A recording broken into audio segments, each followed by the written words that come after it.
few weeks ago, I had the privilege to be able to travel to Costa Rica, a city called It's about 3.5 hours northwest of San Jose.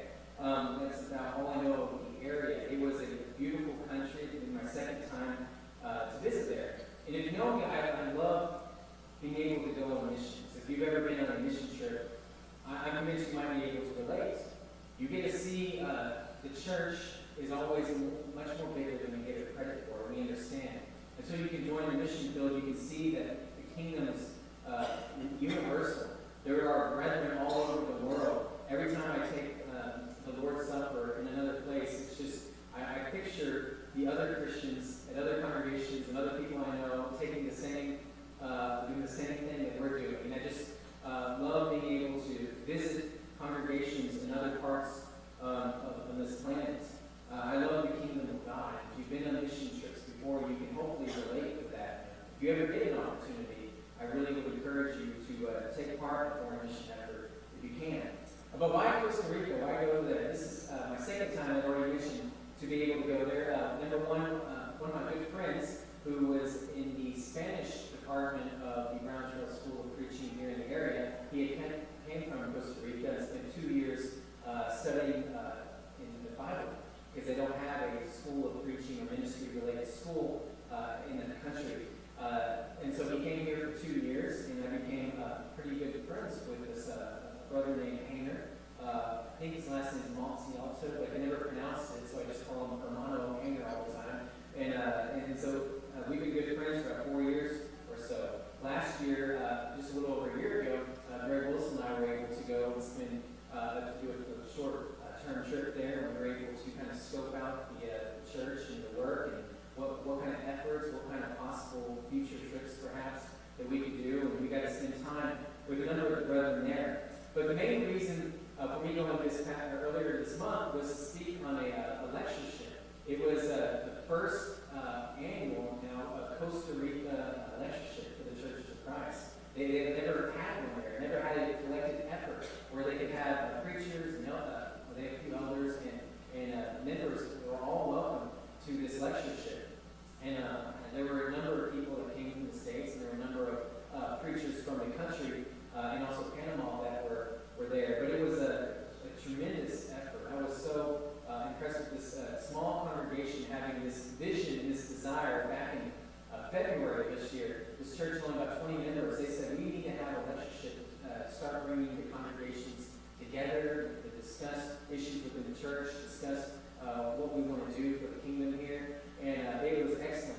What I understand is in Costa Rica, it's only about 5 million people, but spread out. But there's 68 congregations right now, and they're fairly united. It's really encouraging to see there's a strong unity within the church there. If you're a member of the church, most of the people are in good standing, and there's good fellowship. It's encouraging. But there's very few elderships there. I think he only said 2 or 3 churches have elders. So it shows he's still very immature spiritually, still has a lot of maturing to do, and very few actually self-supporting congregations where they're able to even support their minister rather than having foreign support for their ministers. So there's so much growth that still needs to be done there, and this lectureship was a good plan to be helped with these efforts. It was really neat because even toward the end of the lectureship, before everyone was saying their goodbyes, one of the preachers got up and said, let's plan out some monthly gatherings for next year in 2017. And so I couldn't understand only about 8 to 10% of what they were saying in the Spanish isn't that strong, but they planned out January through December, or January through November. Each time they're going to get together the preachers each month, and then in December they're going to have the second annual lectureship. But it was super encouraging. There were a number of preachers that took part in this seminar. There were some that traveled. A couple of those guys are there from California. Some of these guys are from Texas.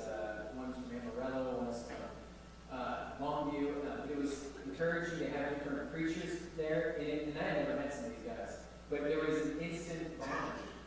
Whenever you meet another Christian, especially someone who loves the Lord and preaching the Word, there's an instant bond. It's not even a handshake, it's a hug when you meet these people. And it's like, we're there for the mission. We are all in Christ, and we want friendships immediately, and within those 5 days, they got even stronger. But this is my friend Hayner there in the middle. He's a young guy. He's only 23. That used to be where I was. Now I'm older. And I was like, that's a young man, 23 years old. But he is on fire for the Lord. I mean, on fire. He is constantly out teaching people. He is trying to set up Bible studies. He was working with an older preacher when we went back to Costa Rica. And then he decided there was two families that had this little home church in Bagaces. And they asked him to come preach with them so they could basically plant a congregation. He had a dilemma, and he was also preaching here in Gainesville, Texas, with the Iglesia de Cristo for a while after he graduated. But was this where he needed to be, or going back home was it where he needed to be? And I believe the Lord wanted him back to Costa Rica to help with efforts like this lectureship and bringing people together. And they even put together a nice book, a little lectureship book, The True Work of the Church is what it says, and everyone got a book, and they even ordered enough copies to send out to other Latin American mission sites. And it was so encouraging. They were so welcoming. There was such a warm reception. All the members there were just on fire. I could feel it. This is just, you can't read this, but the point of showing you this was kind of their brochure. 1, 2, 3, 4, 5, 10 different speakers. Only 2 people spoke in English with a translator, so that was tough being able to try to listen to all those lectures in Spanish, but I made the most out of it. There was a translator from Panama. He was so good. But I spoke in the lesson on equipping young people with the Word was my topic. And so I emphasized during my lesson the importance of creating an environment of opportunities.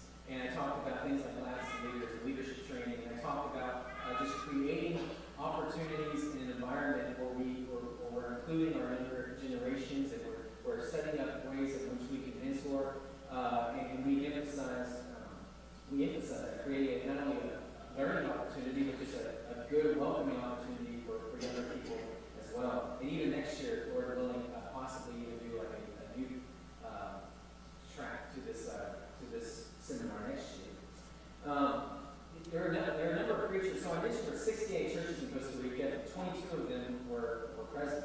That's pretty neat. That's almost a third of the congregation were represented at this first lectureship. So super encouraging to see that. These ladies were awesome. Oh, I wrote that for a reason. Because they cooked some of the best food ever. They worked out the meals, and it was all big. I think it was buffet style. I mean, it's all you eat, I think. And it was so good.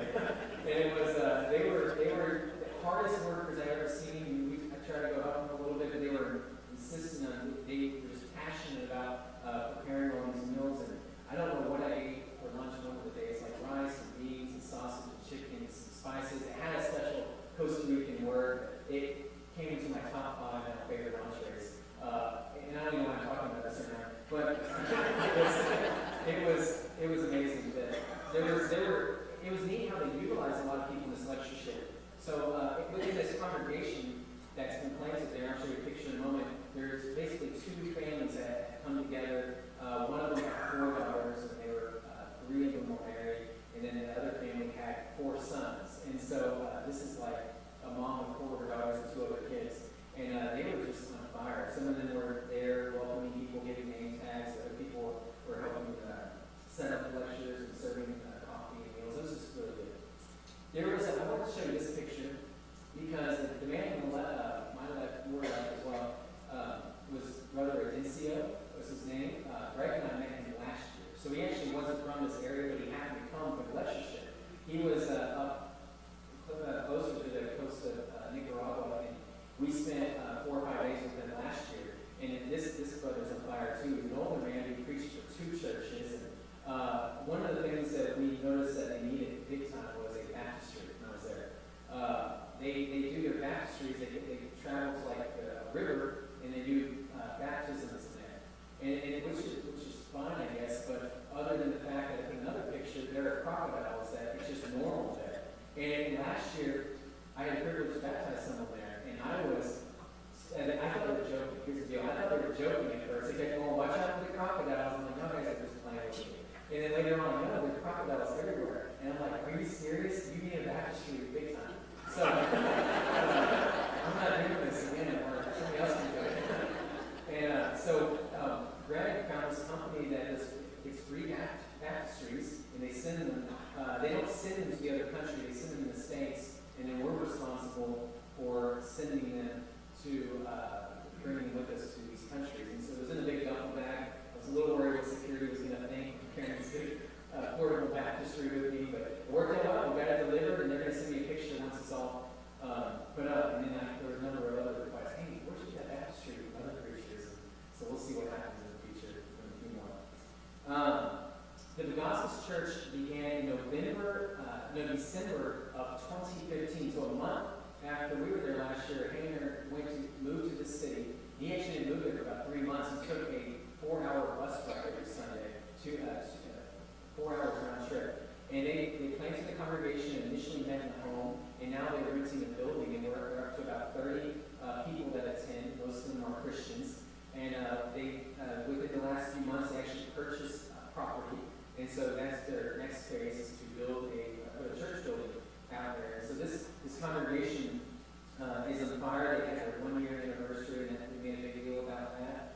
And I was just it was very encouraging to pack into this room with no air conditioning, so I sat right by the fan. But it was excellent. Just a few more moments before Barry comes up.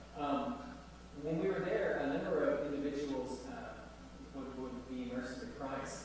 And there was one of the preachers, he's from like the Amarillo area, and he was one of the speakers. And this guy, he's from Mexico, he's Spanish speaking. He is like a fireball evangelist. I mean, we didn't have structured door knocking time. We would just go walk around. And we would walk around the neighborhoods, and next thing you know, he and whoever, we were just talking to people and explaining why we're there, inviting them to the seminar. And long story short, there was one couple that they were able to study with, and they ended up getting immersed. And then the other brother on the right, named Jorge, he had been going to church for years. He was married to one of the daughters of the patriarch of that congregation, and he had never become a Christian. For years and years and years, he attended every service, never became a Christian. And then this one brother just studied with him. He was visiting and studying with him for hours and hours and hours, trying to convince him that he needed to become a child of God, what the plan of salvation was. And it was awesome. So late at night, we got word of it because we were going back to the airport that night. Late at night, that he was baptized. No coffee house up there. But I kept trying to figure it out too. Like, I talked to Hannah. Like, what made this guy get baptized then and not for the years prior to that? And all this guy did was reinforce the gospel. I mean, the gospel and preached the same message and preached over and over and over, and this other preacher comes and he gives the same message. All he did was reinforce the message. And possibly that could have been one of the reasons why, that the gospel is a universal message. It doesn't change. This isn't what this particular church in this city teaches on how to become a Christian. No, this is what every Christian around the world teaches on how you become a Christian. And so possibly this is being reinforced. But when I was talking to Hannah, I said, you know what, I think it takes a village sometimes to lead someone to Christ. It takes a village. It's not just one person. Sometimes you have one person watering, you have some people introducing them to the gospel, you have some people who are welcoming and warm, showing them hospitality. You have relatives, you have different people that play a role in leading someone to the Lord. It's not just one person. It's God's word, and you using different people to preach that plan of salvation. And so